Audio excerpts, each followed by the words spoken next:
Ultimamente, o TikTok, né, que é uma plataforma que as pessoas colocam seus vídeos, há um vídeo que eu não consegui aqui gravar, criticando essa música, Macumba não mata crente. E essa crítica ela tem todo o fundamento, porque é hora de mudar essa história da igreja, de achar que a outra religião é adversária, é inimiga, porque a pessoa crê daquela forma diferente, né? Primeiro, uma perguntinha. As pessoas têm direito de serem macumbeiras, espíritas? Sim ou não? Elas têm esse direito? As pessoas têm o direito de serem homossexuais? Sim ou não? Elas têm direito sobre a vida delas? Sim, elas têm direito sobre a vida delas. E elas têm direito de serem respeitadas também. O problema é que a igreja do século XXI, e eu sempre disse isso, que um dia dá problema judicial. Quando eu via os cristãos chutando macumba, ia para um lugar, não, a gente vai desfazer essas obras. Eu vi a Igreja Universal falar muito sobre isso, né? Só que a Igreja Universal ela tem uma emissora de televisão com vários advogados, com várias pessoas, e o Edir Macedo é totalmente ligado à política. Você pode perceber que a concessão da Rede Record veio do Collor, e você pode ver que agora o Bicho Macedo tem uma conexão com o Bolsonaro. Então, a religião em si, as religiões, elas se macularam com a política, elas levam o voto dos cristãos para essas pessoas, né? Para qualquer um que lhe forneça alguns benefícios, né? Então é uma troca de favores. A igreja quer isenção de impostos, quer um monte de coisa. O Bispo Macedo quer passaporte diplomático, assim como vários outros pastores, e isso é uma vergonha que parece que vai chegar ao fim. Parece que vai chegar ao fim. Eu, como não me esqueço das coisas, o Bispo Macedo mesmo tem um livro chamado Exu, Caboclos e Guias, que é um livro mostrando de ex-macumbeiros, né? De ex, eu não sei, pessoas dessa religião de matriz africana, que é assim que se fala, né? Eu acho a palavra macumbeiro, não acho uma palavra muito legal, mas tem gente que não liga, não esquenta. Não se sinta ofendido por estar fazendo o vídeo dessa forma, porque não é a minha intenção ofender as pessoas. Então, esse livro ele relata as coisas da macumba, né? Se você vê um cesto de pipoca, faz mal para quê? E eu acho impressionante que o cristão tem curiosidade de aprender isso e não tem curiosidade de aprender a Bíblia. Porque muita gente anda com a Bíblia embaixo do braço e não faz ideia do que ela prega, sabe? Uma coisa que eu vou falar sobre a Bíblia aqui. Muitos ateus fazem isso também. Pegam textos da Bíblia e colocam ali e argumentam sobre aquele texto. A Bíblia é um livro um pouco difícil de se compreender, só para vocês terem ideia. Ela não é entendida nem sempre da forma que você lê, porque tem todo o contexto. A gente tem que respeitar o que as escrituras dizem. Uns foram chamados para pastores, evangelistas e mestres. O cara que é mestre é o cara que ele tem Quem é um mestre na escola? É o professor. É um cara que dá aula, é o cara que fez faculdade daquilo ali, é o cara que entende. Na teologia, são os PhDs em teologia, são os doutores em teologia, né? Como se fosse um doutorado, acima de um doutorado. O cara que entende contexto, o cara que entende bem o português, são pessoas que têm um conhecimento profundo das Sagradas Escrituras, porque ela se passa em uma época com um costume. Você tem que entender que alguns textos que a igreja usa aqui para dizer que é o arrebatamento, na verdade não faz sentido algum, porque o momento da história não poderia ser aquilo que está sendo oferecido por Jesus, o conhecimento oferecido por Jesus aos discípulos, porque eles estavam iniciando. Então o arrebatamento ainda viria, essas questões desse ensino viria depois. Jesus não bota a carroça na frente dos burros, né? Ele ia ensinando aos poucos, como se ele pegasse os 12 discípulos e eles fossem crianças na fé. Então alguns textos estão lá no início, não podia se tratar de arrebatamento, né? Então os PhDs em teologia, esses doutores, eles fazem isso. Não é só um PhD. Eles pegam o texto bíblico e explicam. E aí muitos cristãos resistem a isso. Eu não preciso. Eu também, por um tempo, no início, eu achava que não precisava. Até que eu comecei a descobrir que muitas coisas que eu pregava, algumas tinham, eram verdades, porque você vê ali, são verdades postas na Bíblia como fáceis de aprender, né? O perdão, a morte de Cristo, as coisas mais simples e mais fundamentais do Evangelho, você aprende tranquilamente, mas as coisas mais profundas você tem que estudar, você tem que ter um comentário bíblico, sabe? Para você poder. Toda vez agora que eu vou ler um texto bíblico, eu pego o meu comentário bíblico e eu olho lá. Por quê? Porque eu quero aprender certo. E os cristãos, por não aprenderem certos, fazem toda essa confusão. Então, voltando à situação, tem um livro mostrando os atributos da Umbanda, né? Para que o cristão precisa disso? O cristão tem medo de alguma coisa espiritual? Eu acho que o cara que está em transição, ele pode estar numa luta espiritual, né? Mas o cara que está na igreja, já conhece Jesus, já entende o sacrifício dele, já consegue sentir o Espírito Santo conduzindo a vida dele, porque ele não anda mais no erro. Isso daí comprova que o Espírito Santo mudou a pessoa.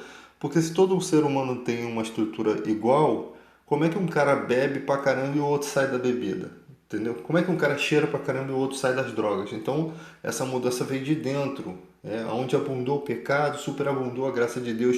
Então você vê transformações. Como é que um cara como Zaqueu, que era um cara que defraudava, consegue agora dividir a metade dos bens aos pobres?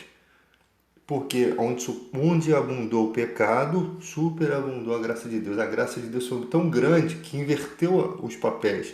Aquilo que era ruim, ele tirou e transformou tudo melhorou, né? Mudou tudo, mudou tudo. Então, gente, infelizmente o Brasil vai ter que aprender, reaprender. Nós estamos exatamente como os fariseus hipócritas. Temos o conhecimento, discutimos sobre conhecimento, né? Eu vejo muita gente discutindo, mas nos falta o amor, nos falta o básico e o fundamental, né? Não tem lógica. O Paulo diz, por que Paulo diz isso? Se eu não tiver amor, né?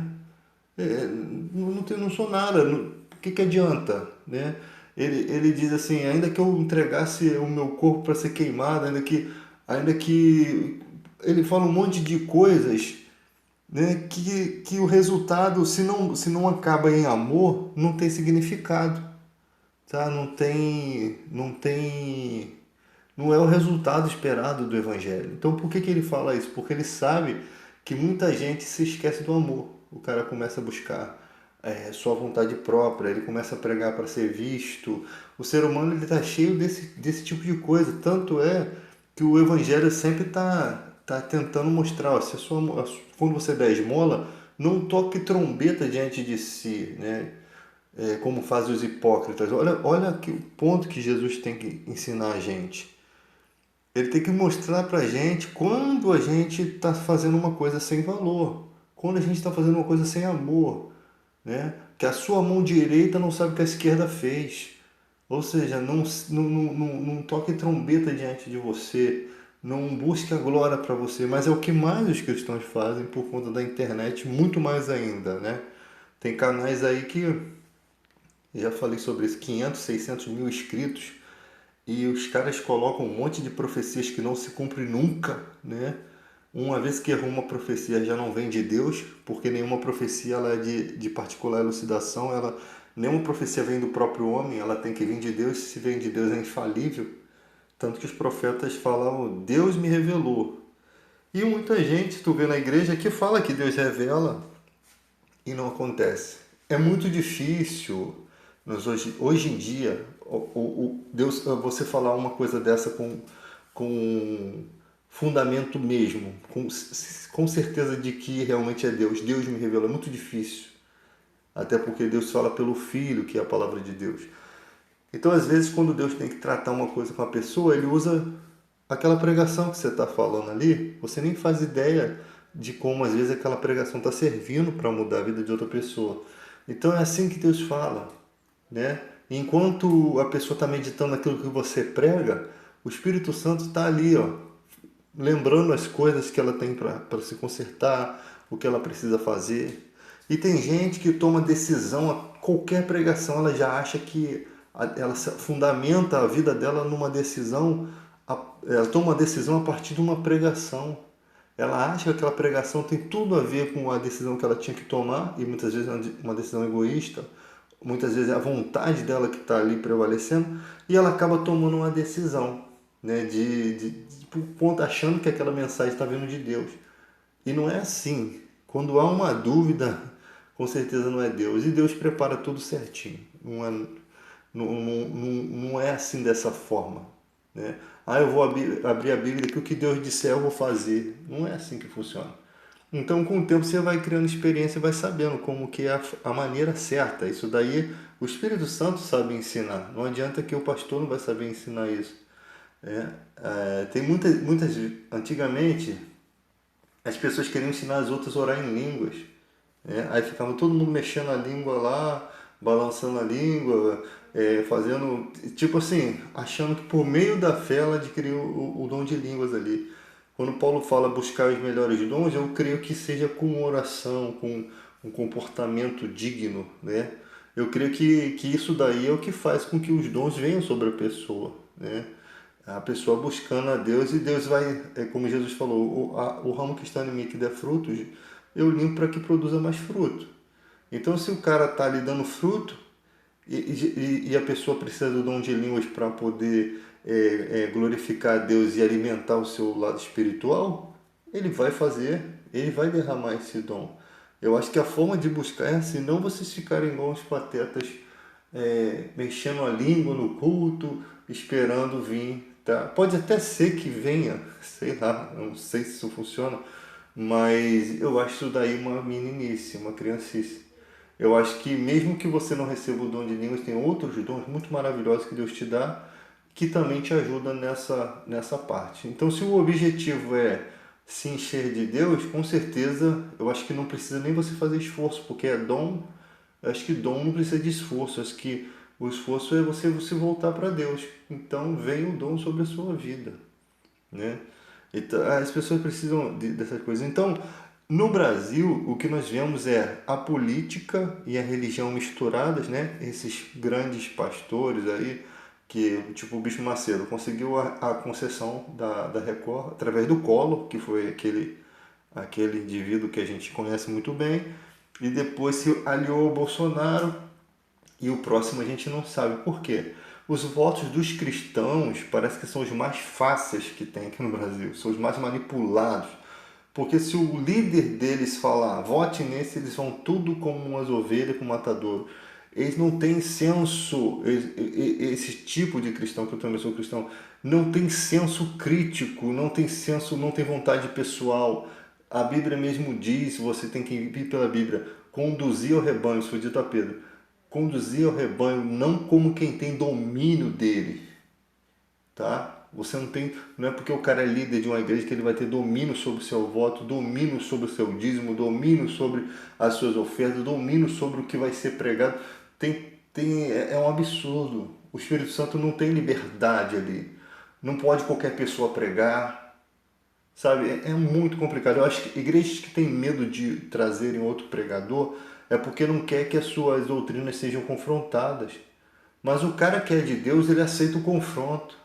E ele aceita o confronto, ele aceita que a pessoa pode argumentar algo diferente, e ela aceita aquela pessoa como sendo diferente também. Salvo se ela estiver argumentando uma coisa surreal, né?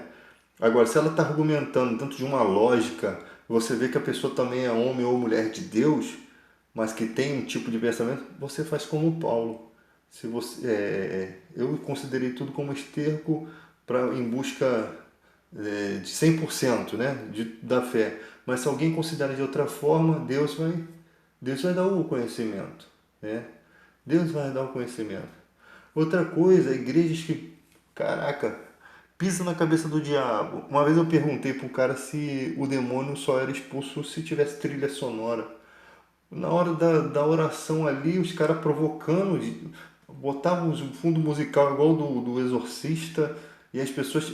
Tu fica com medo, cara. Tu fica com medo, parece que tá dando um filme de terror.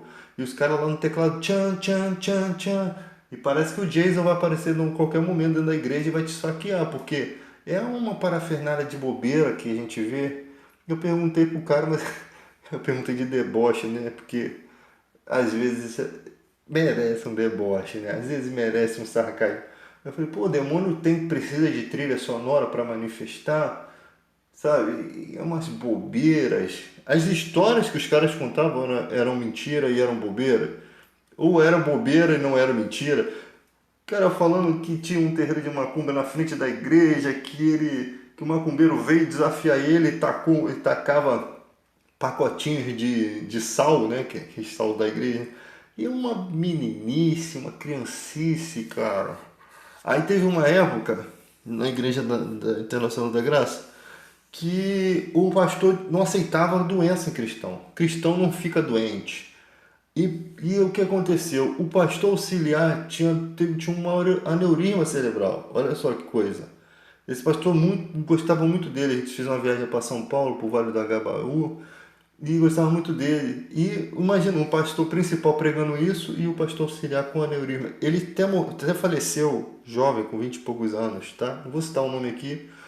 Mas, e o pastor pregando isso, eu cheguei até a mandar uma carta para ele, né, para mostrar para ele que cristão fica doente, Epafrodito adoeceu mortalmente, Timóteo tinha frequente enfermidade no estômago, foi os textos que eu usei do Novo Testamento, porque só assim a mente dos cristãos poderia ter um momento de razão, cara, porque estava todo mundo seguindo nisso. Não, se você está doente, você não pode dizer que está doente. Você está declarando derrota. Você tem que dizer que está curado. Mano, como se doença não só desse imposte, que cristão não ficava doente. Olha que nível. Eu já cheguei a ter visto isso também na Igreja Universal uns anos atrás. Inclusive, o cara fez com que as pessoas jogassem os remédios, os medicamentos de tarja preta fora. E uma mulher jogou 2 bolsas de remédio fora. E eu nunca mais vi aquela mulher na igreja. Ela deve agora entregar as orações dela em mãos, né? Porque nunca mais apareceu. Então, gente, é um absurdo. A responsabilidade de quem prega é muito grande. Uma coisa que você fala pode trazer a morte de alguém, se for mal explicada. Já é difícil que a versão brasileira da interpretação das pessoas é Herbert Hemp, né? Porque as pessoas são surtadas, elas interpretam a sua pregação de uma forma muito alucinógena, muito alucinada. Fica uma coisa difícil. Já é difícil você reexplicar isso para as pessoas. Agora, quando você já prega errado, quando o pastor é drogado, aí fica mais difícil ainda. É surtado, o cara prega umas coisas doidas. E ficava lá, uma vez também falei pro pastor, né, que ele ficava só na copa da igreja e ficava lá o culto rolando. Então, quando chegava a hora de pregar, ele vinha como aquele anjo como Jesus vindo nas nuvens, né? Ele vinha, com uma cara de pau, pregar, né? No momento do louvor, louvava, já entregava a mensagem na mão dele. Eu perguntei para ele por que que ele só vinha na hora da pregação e não participava do culto, e ele também não gostou. Porque se você não faz parte do culto, você fica lá de bate-papo na copa e você só vem para a pregação, só vem, você não faz parte da igreja, você é um cara que faz 10 minutos de igreja. E eu gostava até das pregações dele, mas também tinha uns surtos essa variante doida aí de Covid dos malucos, né? Essas pregações doidas. Infelizmente, cara, você fica estarrecido com essas paradas. Uma vez também estava na igreja e gostei muito de uma pregação. Minha esposa, vamos nessa igreja. Cara, mas o cara pregava legal. Aí fiquei umas 3 semanas sem ir, né? Parece que quando o culto é legal, o diabo te afasta. Você não consegue ir para a igreja, acontece um monte de coisa, você não consegue chegar. Eu fui 3 semanas depois, mais ou menos isso. E o cara começou a pregar e o cara falou assim, eu não aceito ser pobre. Ele falou isso, eu falei, meu Deus do céu, esse cara tá perdido. E depois pegaram o cara roubando dízimo na igreja. Filmaram o cara roubando dízimo, o cara saía com um monte de mulheres. E depois ele apareceu numa filmagem na Igreja Mundial que eu vi na televisão, já era pastor da Mundial. Os caras vinham pulando de galho em galho. Tinha um na minha área aqui que, mano, ele veio de sujeiradas braba e ele vai indo na igreja. Quando você vê igreja como eu vi, né? onde faziam coleta de dinheiro para comprar iPhone 8 pro pastor, para comprar camisa de marca pro pastor. Ah, mano, uma vez um pastor chegou, o pastor da minha esposa falou assim, você pode passar o dízimo do ano todo no cartão de crédito, cara. Dá vontade de tacar a maquininha no cara desse, mano. É uma coisa surreal, cara. É um abuso muito grande que fazem com a igreja. É uma falta de reverência, tá? Terrível. Aí na hora do culto ficam chorando. Todo ser humano que é ridículo assim é exagerado no culto. Você pode perceber. O cara. Tá todo mundo em silêncio, daqui a pouco o cara começa a flutuar na igreja, começa a sapatear lá e parece até que tem um carnaval dentro da vida dele. Mas só ele que tá no carnaval, a gente tá tudo no mundo real. Ele tá na Matrix. É surreal, cara, as coisas que a gente vê. E aí vocês querem que os cristãos ainda tenham algum entendimento para lidar com homossexualidade, para lidar com macumbeiro, com pessoas de outra religião? Não tem, cara. Não tem condição. Por quê? Porque todo mundo é líder. Qualquer pessoa monta uma igreja. É muito bagunçado. Eu acho assim, tudo bem que qualquer pessoa pudesse fazer uma igreja, mas que a gente tem que começar a fazer esses caras calarem a boca. Como? Não tampando a boca deles, pregando a verdade, argumentando sobre as coisas que eles fazem, desafiando. Você está errado. O Paulo disse, julgar os de dentro, os de fora Deus julgará. A igreja faz o contrário, a igreja julga os de fora e os de dentro que ela tem que julgar não julga. É o contrário. Que julgamento é esse de dentro? É julgar o que o cara está pregando, é julgar a conduta. Isso não é pecado, gente. Você é pecador, mas você tem o Espírito Santo, você tem a mente de Cristo. Nós somos embaixadores de Cristo, como se Deus rogasse por meio de nós. Então nós temos direito de julgar uma mensagem. Na igreja os profetas não julgam uma profecia, por que você não pode julgar o que está sendo pregado? Então a igreja tem que entender o seguinte, não julgue os de fora. O de fora Deus julgará. O que é nascido da carne é carne, o que é nascido do Espírito é Espírito. Então o que está fora não tem o Espírito Santo, não tem, é natural, não entende as coisas espirituais, não adianta você falar. E como é que você vai julgar eles se eles não entendem as coisas espirituais? Eles não, Colossenses 1:13, eles não foram tirados do império das trevas, nem transportados para o reino do Filho. Efésios 2:3, eles não têm a marca do Espírito Santo. Eles nem sequer têm o Espírito Santo intercedendo pela vida deles. Não quer dizer que eles não vão ter. Se você pregar a palavra, eles vão ter. Mas essa é a verdade, né? Aí, isso não é motivo para você dar uma declaração de que nós somos filhos de Deus e eles são filhos do diabo. Na verdade, o mundo todo já é no maligno, né? Nós entendemos muito bem isso. Mas isso não é uma declaração para se dizer, não é desse contexto que você vai dizer isso. É que existe uma diferença quando a pessoa se torna cristão. Isso é. E essa diferença ela é acessível a todo mundo. A diferença, que quando a gente fala, quando a gente prega para as pessoas, é o lugar onde nós estamos, elas também podem estar. É diferente do cara que fala assim, eu sou empresário, aí o cara tá numa ópera e fala, eu quero estar aqui porque eu sei que outras pessoas não podem estar aqui. Eu sou empresário, eu sei que muita gente não vai chegar aqui. É diferente, o mundo é diferente das coisas espirituais.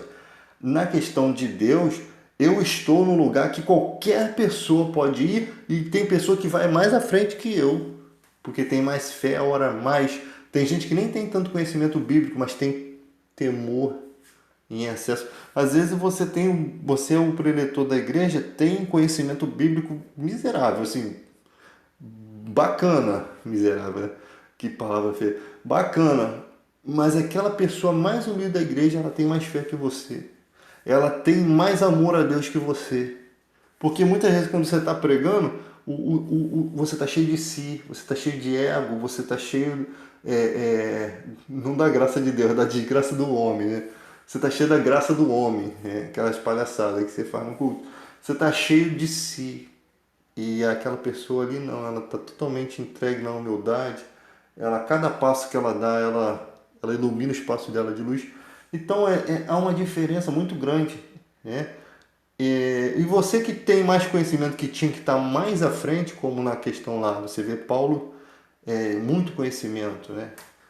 Mas estava lá na frente espiritualmente falando. Eu oro mais que qualquer um aqui em línguas, mas prefiro falar 2 ou 3 palavras com a língua humana, porque o intuito é conversão, né? E esses dias, um cara me confrontando aí, eu adoro um confronto. Quem tem o Espírito Santo não tem que ter medo de confronto, né? A gente tem que falar mesmo da fé. E o cara falou que eu argumentei algo, porque o ateu, né? Eu não vou ficar perdendo tempo com o ateu, mano. Se não quer Deus, graças a Deus. Se não quer Deus, o problema é seu. Eu não posso fazer nada. Jesus me ensinou a sacudir a sandália do pé. Porque tem gente que fala assim, eu não creio, não posso ser julgado. Epa, o evangelho foi oferecido a você e você virar as costas sabendo que aquilo ali é um caminho de salvação, né? Sem saber não. A gente sacode a sandália como testemunho de que foi te dada a oportunidade. Esse que é o problema. No dia do juízo não vai ter desculpa. Os homens de Deus foram até a tua porta. É como aquela mensagem do barco, né? Deus, você não me salvou por quê? Eu te enviei um barco, você não quis, eu te enviei uma lancha, eu te enviei bombeiro, mas você achou que eu ia vir do céu para te salvar? É assim que o ateu acha que vai ser salvo. Então esse ateu usou, ele disse que eu usei um argumento religioso, ou seja, ele não quer que a gente use a Bíblia. E eu peguei um texto lá que Paulo fala do altar do Deus desconhecido, mostrando que numa certa cidade houve uma grande praga e todo mundo tinha ídolos ali, tinha deuses. Como aconteceu na Índia, né? Veio o Covid, o que eles fizeram? Eles jogaram os deuses fora. E foi mais ou menos o que aconteceu lá nessa época. Na época de Paulo, não havia Deus para salvar eles, né? E os deuses deles eram fracos, não tinham poder. E aí um cara chamado Epimênides, e isso não é um relato bíblico, isso é um relato histórico daquela cidade. Essa história está fora da Bíblia, ela é narrada na Bíblia, mas ela não dá os detalhes do fato histórico que existe em livros. Então não é religioso, mas é história extra-bíblica, está fora, né? Então você pode usar como argumento que realmente aconteceu, tem testemunho tem escritos sobre essa história.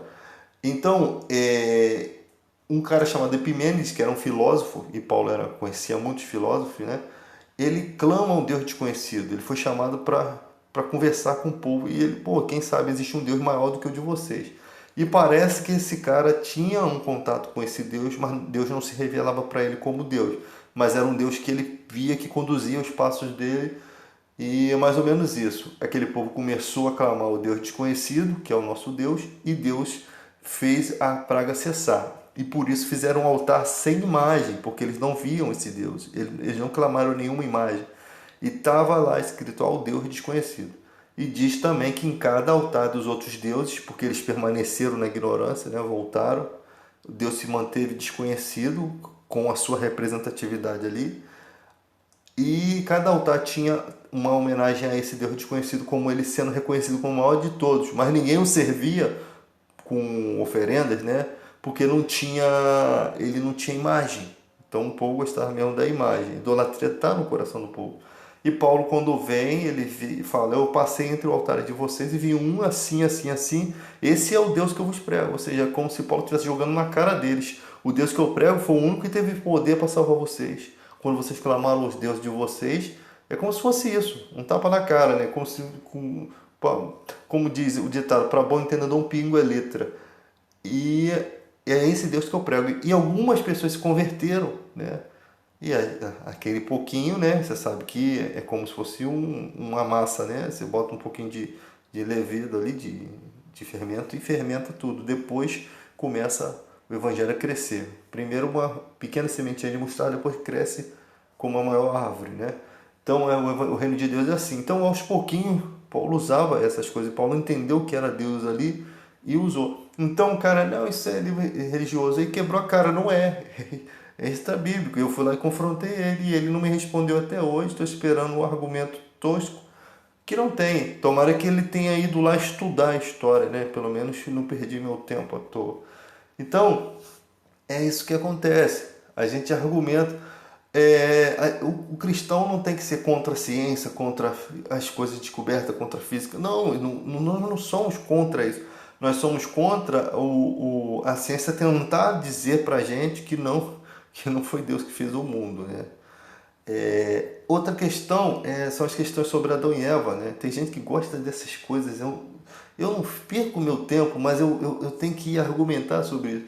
Não, que tinha outra mulher chamada Lilith. Tá, tinha outra, por que que Deus não. Deus teve todo o trabalho para falar a história de Adão e Eva, não ia falar dessa outra mulher? E já tem judeus dizendo, não, que essa mulher ela representa uma coisa ruim, por isso que a gente não vai falar sobre isso.